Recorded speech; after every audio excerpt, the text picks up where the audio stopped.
Welcome to the Strategic Treasurer podcast, your source for interesting treasury news in your car, at the gym, or wherever you decide to tune in. This episode, entitled How to Prepare for Work in Treasury, is the first in a series on becoming a treasurer. Today's discussion explores the varied and nonlinear career path of most treasurers and outlines two key elements necessary for success in the role. Listen in as Craig Jeffery, the managing partner of Strategic Treasurer, discusses the mindset and capacity that are required for treasury professionals in today's corporate environment.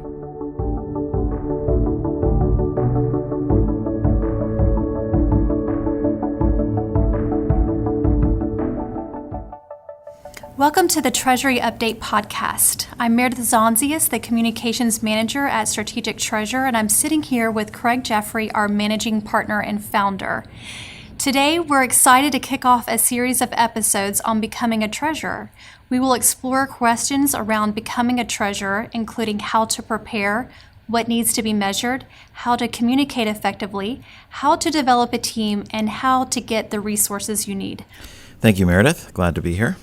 So tell me a little bit about this series and what inspired you to come up with this series. We get a lot of questions about becoming a treasurer, becoming a more effective treasurer. What's key to being most effective? And there's so many differences in organizations that it seemed appropriate to pack some of those conversations into a podcast to share some of the highlights. And some of these stem back from conversations, I think back to 2002 or 3 at a Treasury and Risk conference on becoming a strategic treasurer, a panel discussion with a lot of great treasurers and now CFOs in terms of what people need to do and think and how they act and the mindset. And so this is a common conversation, and I think it helps people to explore some of those themes that can make them become the most effective treasurer or to be prepared to become a treasurer. Yes, a perfect professional development series. What's the career path in becoming a treasurer? That's a good question. I think it's different for almost every single treasurer. You can say, well, I had a unique path to becoming a treasurer. Almost every treasurer will say that. They might have come up through FX. Maybe they started in accounting. They moved from FP&A over. They jumped around to different companies. The path is very different because treasury is unique in a lot of different ways. You might have a more standard or consistent path if you're becoming the controller, if you're becoming the head of sales, or if you're becoming the chief information or technology officer. The career path is much more linear, much more predictable.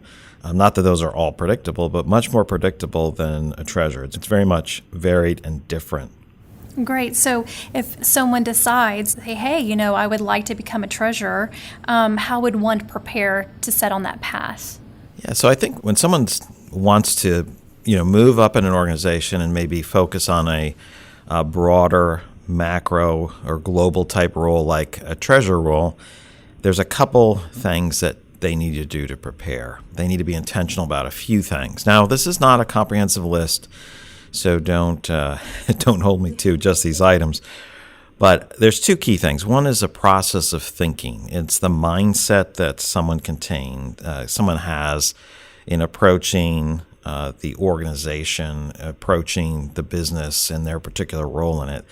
And second has to do with experiences. What are the experiences and capacity that a person maintains?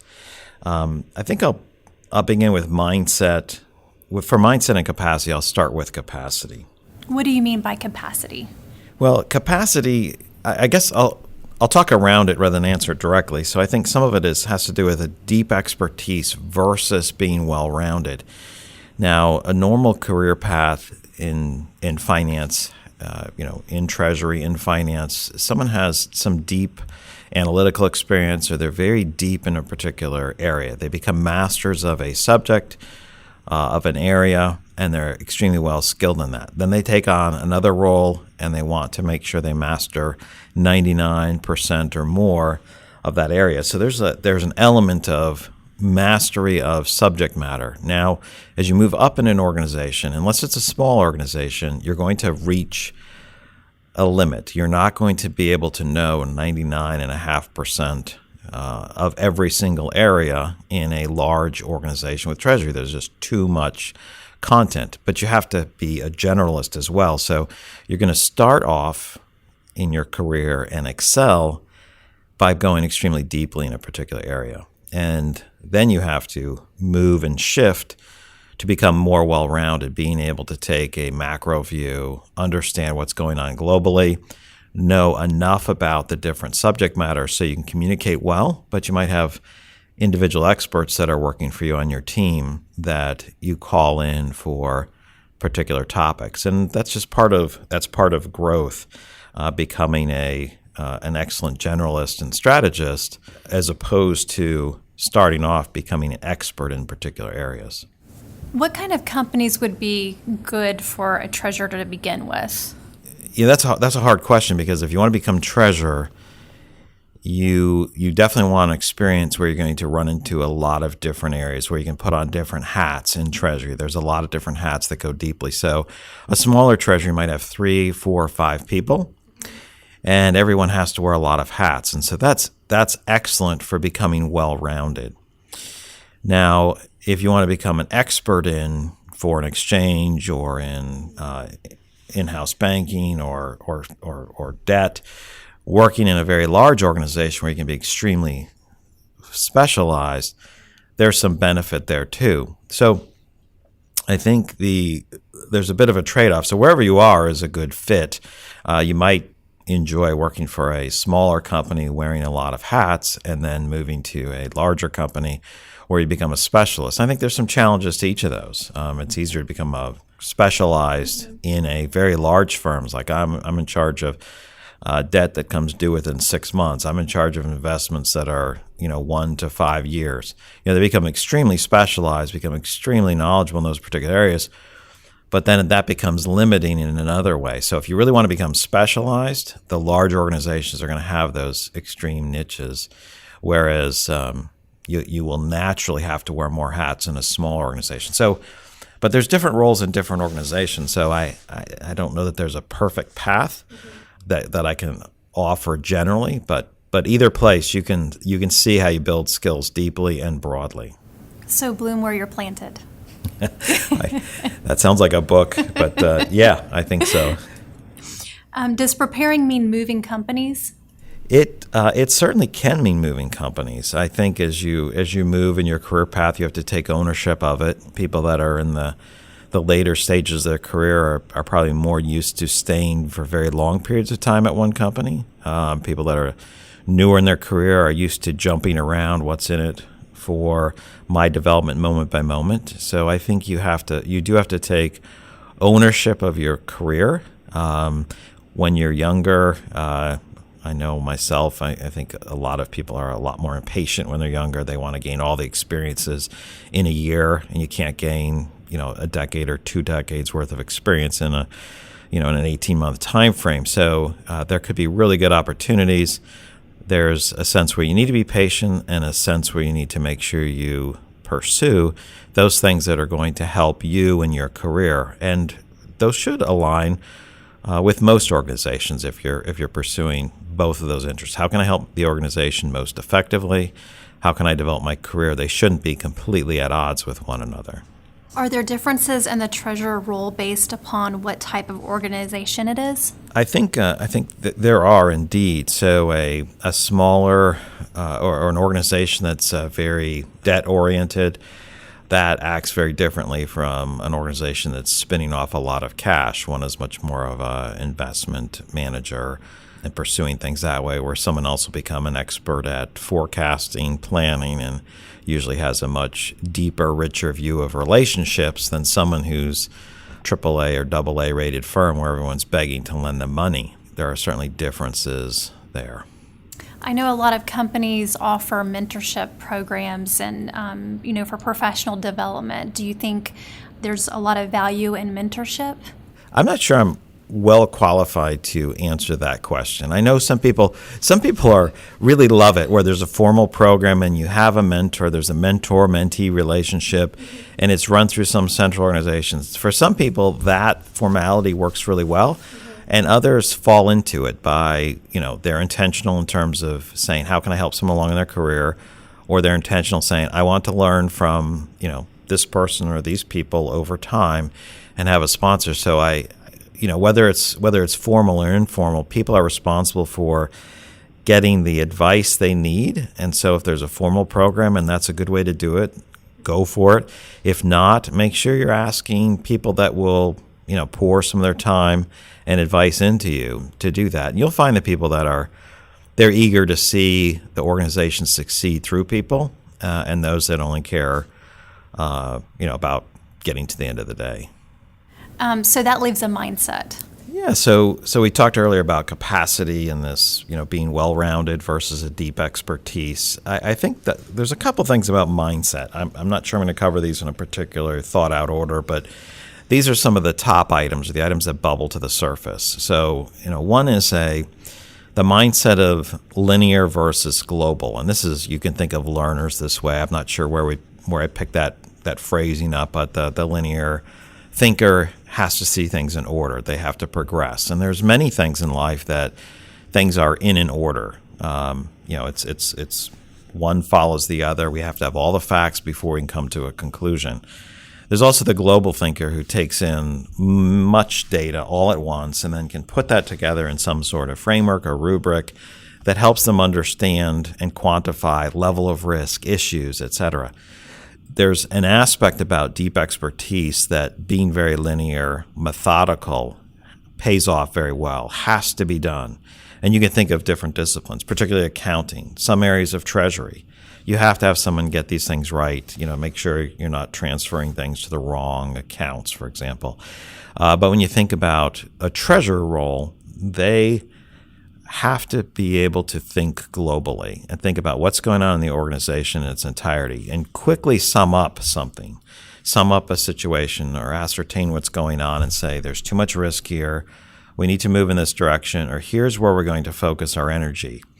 Being able to quantify those things at a macro level is going to be more important than making sure everything is exact to the penny. And I'll give you an example. A bank reconciliation tends to be very linear. You got to get everything down to the penny. You'll hear people argue if we don't have it down to the penny, that's going to show a control weakness. So we have to make sure everything is completely nailed down. They'll spend $20 chasing a penny difference. There might be some value to detecting a control weakness in doing that, but that can be an issue when you think about treasury. When they're someone in treasury setting the cash position, they want to know something's off from today from what they expected. Well, the cash manager doesn't have to hunt it down to the penny. They may need to find whatever's material for that day, and that might be to tens of thousands, it might be to $1,000 or some other amount, whatever's material for the organization. Certainly not to the penny. It's a very different view. The same thing can be said for risk, that mindset of a global look. How do I help the organization know what businesses to pursue, what plans to take? And someone in a particular area may be very much in favor of that, but that global mindset has to come into bear to help you quickly discard activities and endeavors that are not worthy of attention, or to use that to focus in on those areas that need to be examined more carefully. The second area has to do with a mindset of are you going to be a vendor or a strategic business partner? What I mean by that is if you're saying, I'm an expert in finance, I'm an expert in treasury, I secure debt for the organization, I make sure we have liquidity, I get the services that are needed, I view myself as a vendor to the organization, not as a strategic business partner. If I make sure I have the liquidity and manage those relationships, but I help the organization, the people in the organization accomplish their objectives, and I make sure the organizational objectives are being met, then I become a business partner. I learn what they do. I don't just sit in my treasury office or treasury area only concerned about finance, thinking everything else is secondary. I understand what business we're in, what are the changes, what's going on, and I leverage what I know to help them. That is a strategic business partner.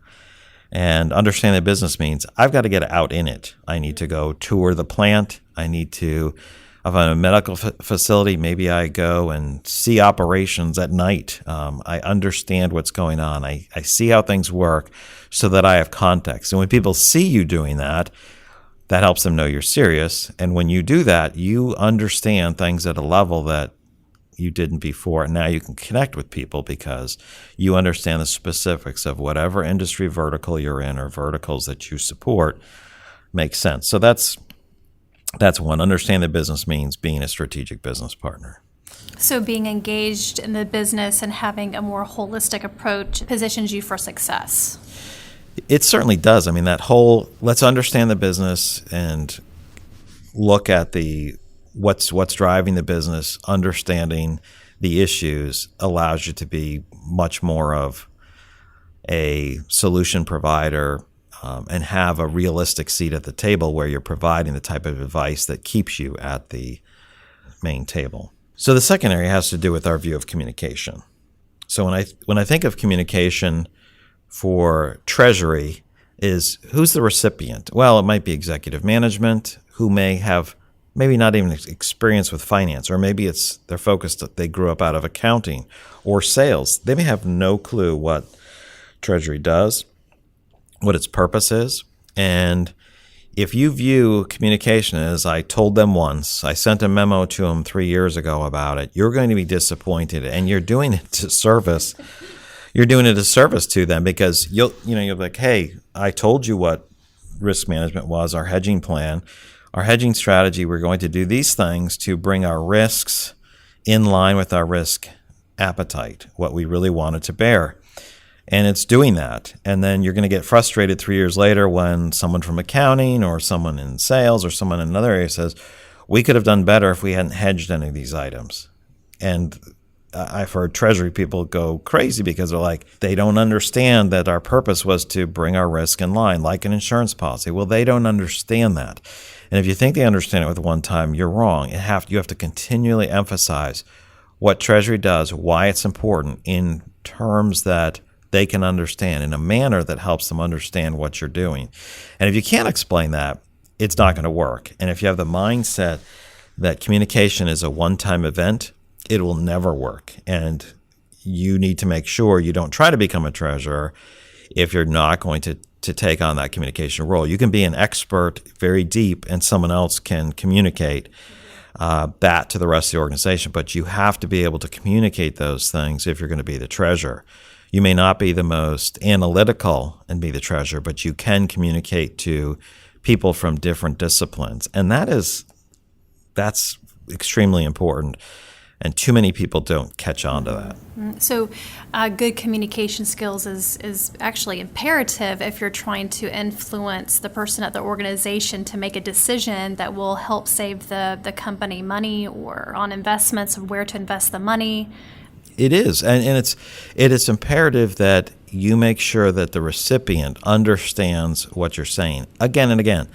Not that they have to master it. You don't have to talk about the Greeks, and you don't have to go through things at such a level of detail in your shorthand, but you have to make sure they understand the process and that it's repeated again and again in ways that they understand.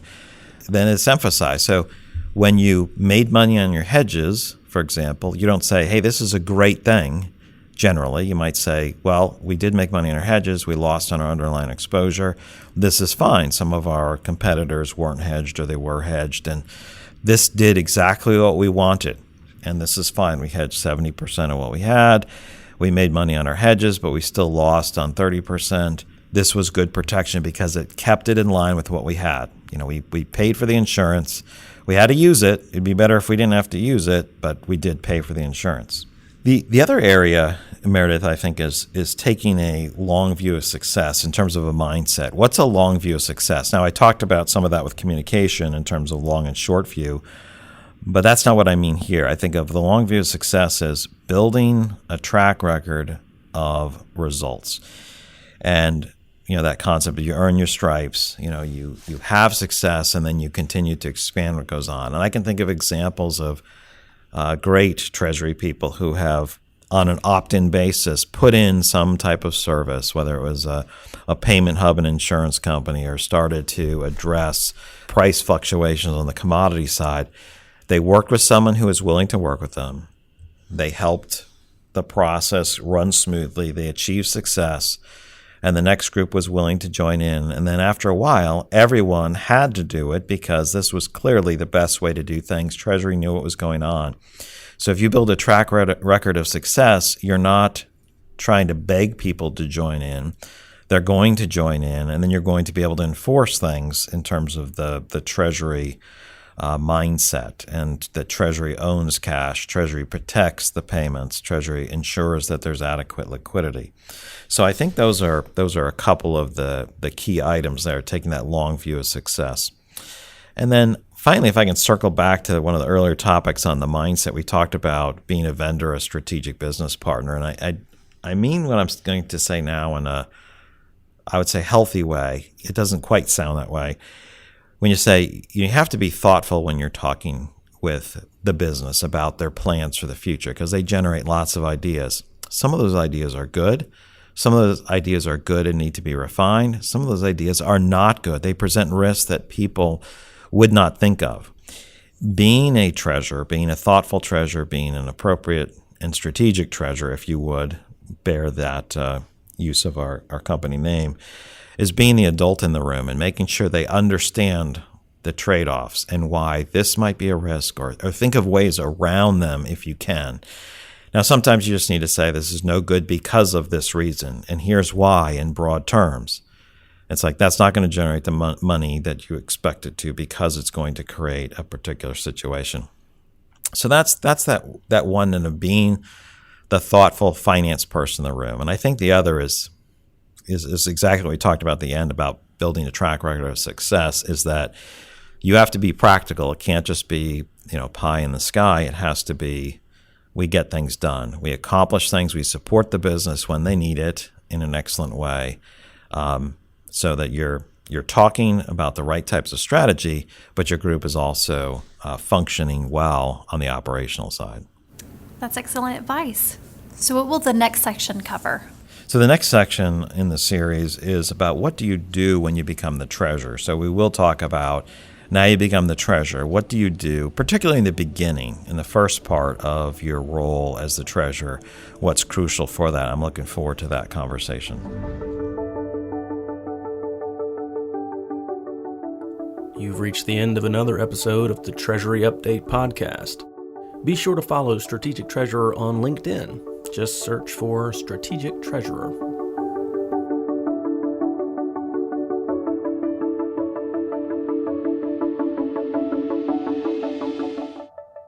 This podcast is provided for informational purposes only, and statements made by Strategic Treasurer LLC on this podcast are not intended as legal, business, consulting, or tax advice. For more information, visit and bookmark strategictreasurer.com.